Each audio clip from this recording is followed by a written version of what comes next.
Assalamualaikum warahmatullahi wabarakatuh. Selamat pagi teman-teman semua dan juga Pak Haji. Baiklah, kali ini kami dari kelompok 5 dengan anggota Salza Amalia Putri, Tiara Siva, Restu Ayu, Rosi Ayunita, dan saya sendiri Raffi Islami akan mempresentasikan mengenai katalis homogen dalam produksi hidrogen. Baik, bisa langsung dilanjut. Baik, di sini kita akan membahas terkait sumber raw material dalam pembuatan hidrogen. Biasanya bersumber dari energi primer, contohnya seperti bahan bakar fosil ataupun energi nuklir. Tapi beberapa belakangan akhir ini juga telah dikembangkan, yaitu di mana air juga menjadi salah satu bahan baku baru untuk produksi hidrogen. Next. Baik, yang pertama raw material yang biasa digunakan adalah gas alam. Gas alam di sini sendiri biasanya digunakan untuk proses reforming steam atau oksidasi parsial. Nah, bahan baku gas alam paling banyak digunakan pada proses pembuatan hidrogen karena tidak banyak menghasilkan emisi berupa CO2 atau karbon dioksida dan konversi yang dihasilkannya juga cukup tinggi. Sedangkan untuk proses oksidasi parsial lebih ekonomis namun memiliki sifat eksotermisnya itu lebih tinggi dibandingkan dengan metan atau steam reforming itu sendiri. Next, selanjutnya ada hidrokarbon di mana nafta pengganti metana untuk pembuatan dari hidrogen ini membutuhkan pembentukan cairan perantara. Selain itu, terdapat kecenderungan yang lebih tinggi untuk membentukkan endapan kokas pada katalis yang digunakan. Next, selanjutnya ada bahan baku berupa batu bara, di mana proses gasifikasi batu bara, nanti karbonnya itu dalam batu bara akan terkonversi menjadi gas atau syngas dengan menggunakan media gasifikasi atau disebut dengan gasification agent.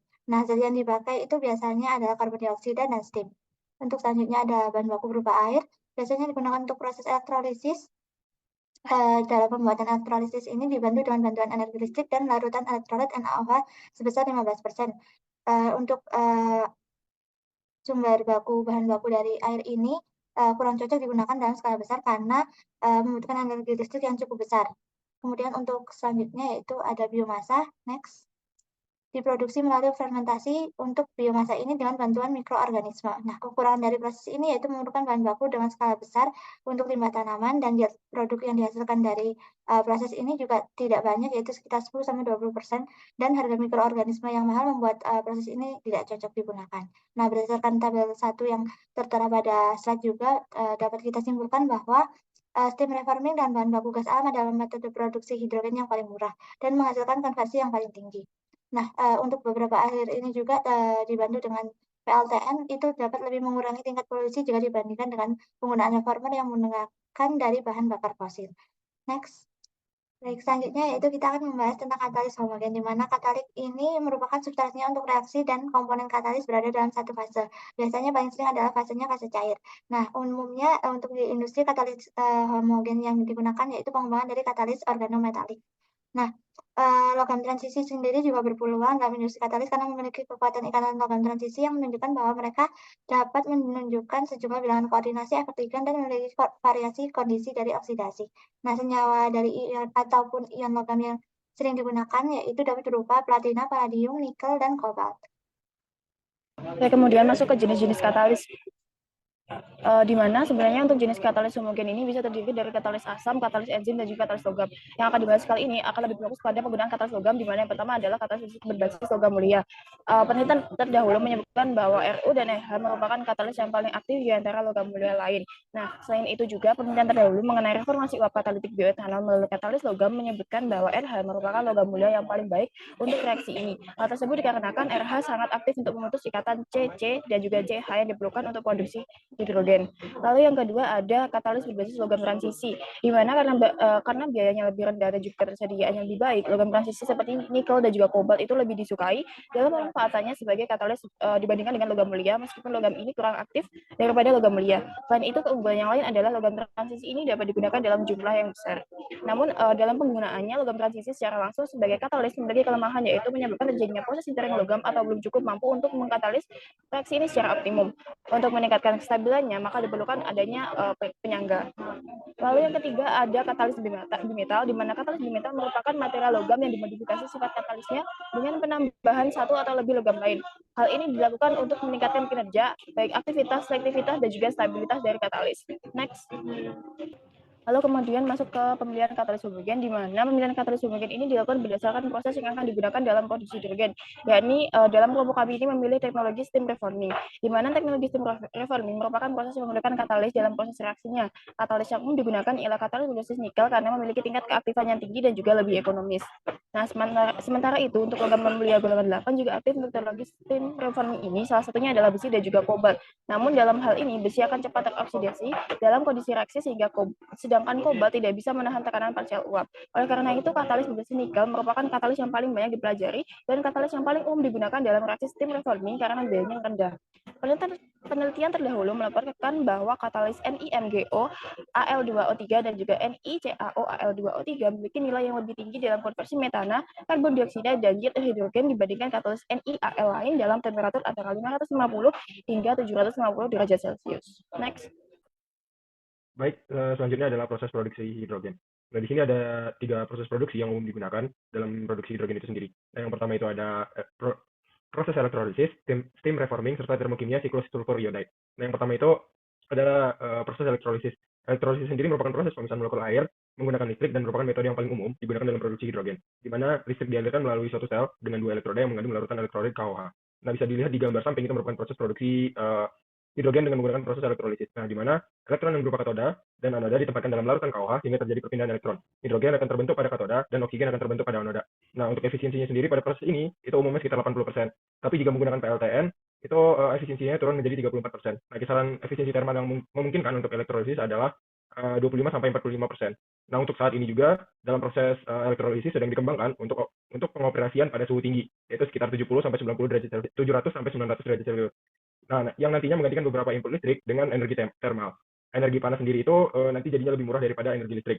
Maka dari itu biaya produksi H2 dengan metode ini diharapkan lebih murah daripada elektrolisis konvensional. Next.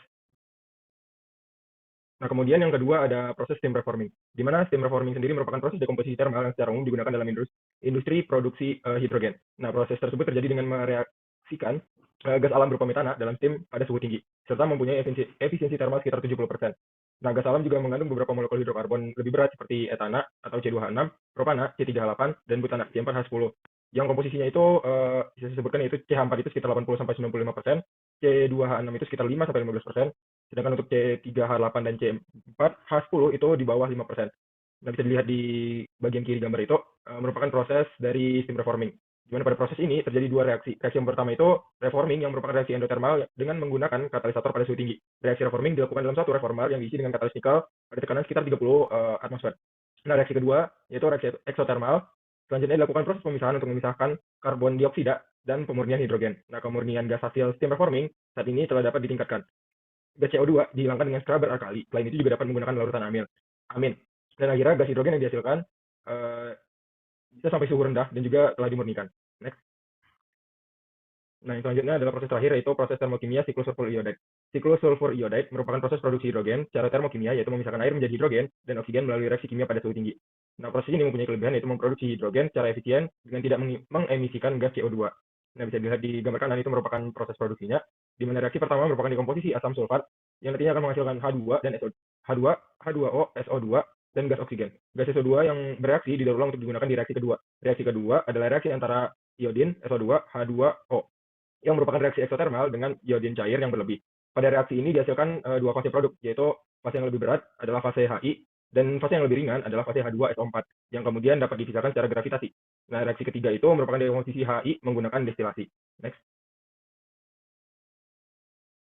Nah, dari 3 proses yang telah disebutkan tadi, dapat kita bandingkan, di mana di sini proses produksi hidrogen itu memanfaatkan panas dari PLTN, yang merupakan suatu cara untuk mengurangi ketergantungan pada beberapa sumber energi, yang tidak terbarukan untuk mengurangi emisi gas-gas yang membahayakan lingkungan juga, karena PLTN tidak melepaskan gas rumah kaca seperti CO2 dan zat berbahaya lainnya. Nah, untuk 3 perbandingan itu, yang pertama jika ditinjau dari perkiraan biaya produksi untuk masing-masing prosesnya, terlihat di sini steam reforming itu merupakan produksi hidrogen yang paling murah. Kemudian siklus SI yang kedua, dan yang terakhir itu merupakan elektrolisis, yaitu produksi yang paling mahal. Kemudian proses steam reforming ini memerlukan bahan bakar fosil, yaitu gas alam, sehingga memproduksi CO2 yang meningkatkan efek gas rumah kaca. Namun gas CO2 ini dapat dihilangkan dengan scrubber alkali atau menggunakan larutan amin. Keuntungan utama dari termokimia siklus SI adalah tidak mengemisikan gas-gas berbahaya, sehingga merupakan proses yang ramah lingkungan. Serta reaktan dalam siklus SI dapat didaur ulang secara efisien. Proses ini merupakan efisiensi yang lebih tinggi dibandingkan elektrolisis dan tanpa menggunakan bahan bakar fosil seperti yang digunakan dalam steam reforming. Namun proses ini masih dalam tahap penelitian dasar. Nah, meskipun begitu, proses termokimia siklusasi ini merupakan hal yang menarik juga dalam produksi hidrogen.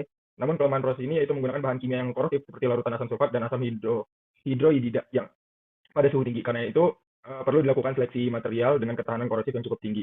Nah, dari beberapa pertimbangan yang telah dilakukan, maka dipilih proses steam reforming, di mana dalam pemilihan proses steam reforming ini menggunakan panas dari PLTN yang nantinya diharapkan mengurangi tingkat polusi jika dibandingkan dengan penggunaan reformer yang menggunakan bahan bakar fosil. Next. Dan selanjutnya adalah status steam reforming pada manufaktur hidrogen di era sekarang. Di era sekarang, hampir 50% manufaktur hidrogen di dunia menggunakan metode steam reforming dengan dua alasan. Yang pertama adalah biayanya paling rendah dan konversinya tinggi. Adapun mekanisme reaksi utama steam reforming dengan raw material gas alam berupa metana itu ada dua. Yang pertama, ia bereaksi dengan steam membentuk CO2, dan yang kedua adalah dia juga bereaksi dengan steam membentuk karbon monoksida. Nah, reaksi utama ini terjadi pada temperatur tinggi karena reaksi sangat endotermik, yaitu 1100 Kelvin. Kemudian rasio antara steam dan metana itu harus tinggi untuk memperoleh konversi yang tinggi, dan juga tekanannya harus dilakukan di nilai yang rendah. Nah, berikut adalah garis besar proses produksi hidrogen. Yang pertama itu adalah steam reforming dan water gas shift. Nah, untuk steam reforming itu dikatalisi oleh nikel. Pada reaksi ini dihasilkan syngas, yaitu karbon monoksida dan hidrogen, dan terjadi pada suhu 1100 Kelvin dengan dua mekanisme reaksi yang sudah dijelaskan sebelumnya. Kemudian adapun untuk water gas shift sebenarnya sama juga, tetapi di sini dia yang bereaksi adalah karbon monoksida dengan steam menghasilkan karbon dioksida. Jadi proses enriching untuk menghasilkan hidrogen tambahannya terjadi pada suhu 200 hingga 300 derajat Celcius. Adapun manufaktur hidrogen di sini ada pre-steam reforming, jadi terjadi proses desulfurasi untuk menyisihkan sulfur dari gas alam.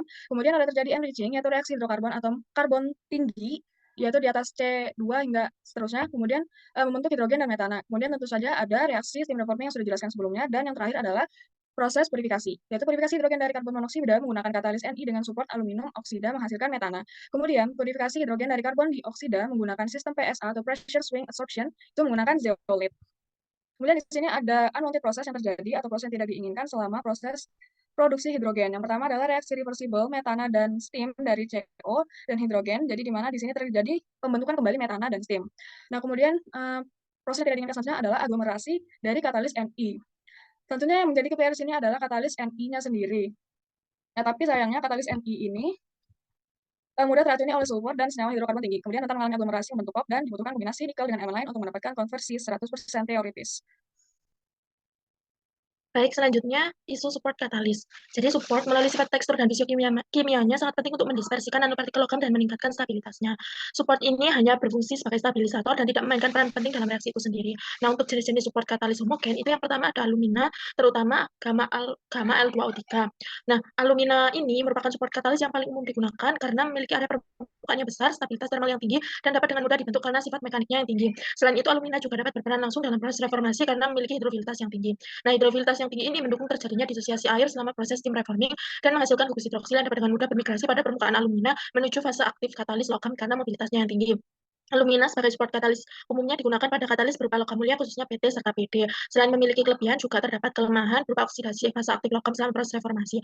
Hal tersebut dapat menyebabkan hilangnya sisi aktif katalis ketika katalis digunakan pada reaksi bersuhu tinggi. Selain itu, ada pula kelemahannya berupa dapat terbentuk situs asam. Nah, untuk mengatasi kelemahan tersebut, biasanya dilakukan modifikasi alumina dengan menambahkan Mg. Kemudian, selain Mg, spesies dasar lainnya dapat ditambahkan ke alumina untuk meningkatkan kinerja katalitik dalam hal yield dan stabilitas hidrogen selama proses ethanol steam reforming adalah ZrO2. Nah, yang kedua ada oksida logam alkali dan alkali tanah terutama MgO. MgO ini digunakan sebagai support untuk katalis Ni ataupun CO. MgO sebagai support memiliki kelebihan yaitu memiliki tingkat dispersi yang tinggi ketika digunakan dengan katalis Ni serta mengurangi kemungkinan terbentuknya situs asam. Bisa di next. Kemudian yang ketiga ada seria atau CO2. Nah, CO2 ini merupakan support yang menarik karena sifat redoksnya. Karena kapasitas penyimpanan oksigennya, seria dapat berpartisipasi langsung dalam reaksi dengan menyediakan oksigen kisi. Dengan demikian, selama proses steam reforming, CH4 atau metana dapat langsung terdekomposisi menjadi syngas yaitu CO dan H2O. Kemudian doping CO2 dengan ZrO2 akan meningkatkan interaksi katalis logam support yang mengarah ke kinerja katalitik yang lebih tinggi terutama dalam hal stabilitas. Nah, yang keempat ada nitrida inert. Nitrida inert juga dapat digunakan sebagai support untuk aplikasi reforming terutama pada suhu tinggi.